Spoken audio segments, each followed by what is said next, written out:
So the Fractures-E3 study is an international collaborative research study across the Gambia, Zimbabwe, South Africa and the UK. And it's bringing together experts, interdisciplinary experts across those 4 different countries to focus in on the 3 E's of fractures. And the 3 E's are the epidemiology of fractures, the economics of fractures, so how much do they cost, and the ethnography of fractures. So what are the mechanisms by which patients access care and what are the difficulties that they experience negotiating a pathway of care.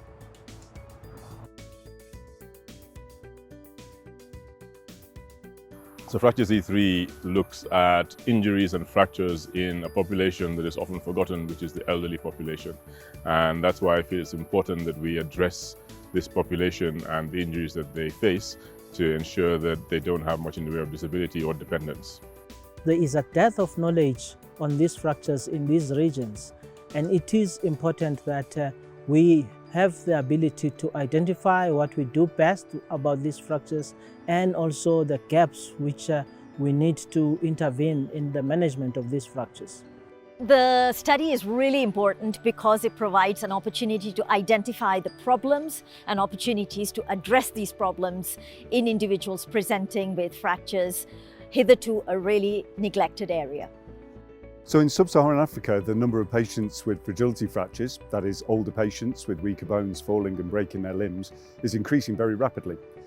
So we need to address the needs of that group of people as they get larger over time. The Fractures-E3 programme brings together lots of different specialty groups, lots of different clinicians, doctors, nurses and therapists to work together to try and improve that care, and I think that's very exciting.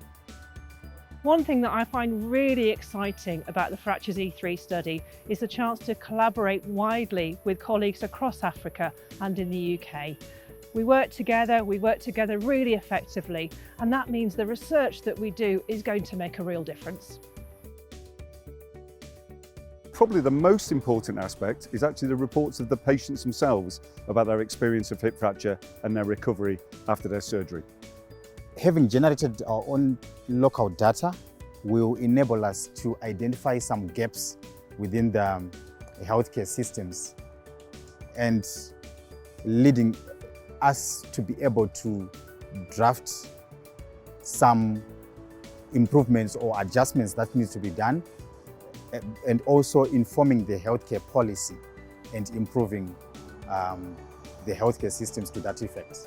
The most exciting outputs are going to be knowledge on the prevalence of vertebral fractures and other comorbidities, and also patients' experiences of what they go through when they develop these fractures.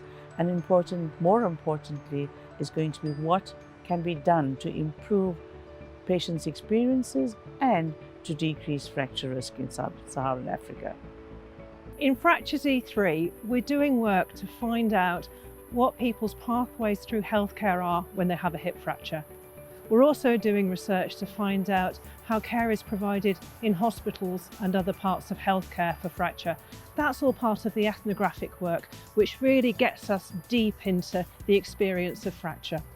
The most exciting output from my work package is going to be understanding vertebral fracture prevalence, so how our spine bones age. With that, we will understand the risk factors for those fractures, and that's important because they predict other osteoporotic fractures which create increasing morbidity and mortality and disability in the ageing population.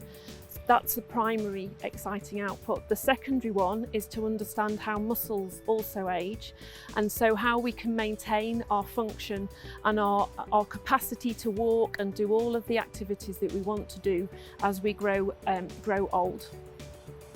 I think we're going to shine a light on a condition that hitherto has not really been appreciated, and we are going to create a completely unique network of experts across sub-Saharan Africa who have an interest and particular expertise in the management of fractures. And I think that will create a foundation for some really exciting policy change and healthcare delivery change over the next years to come.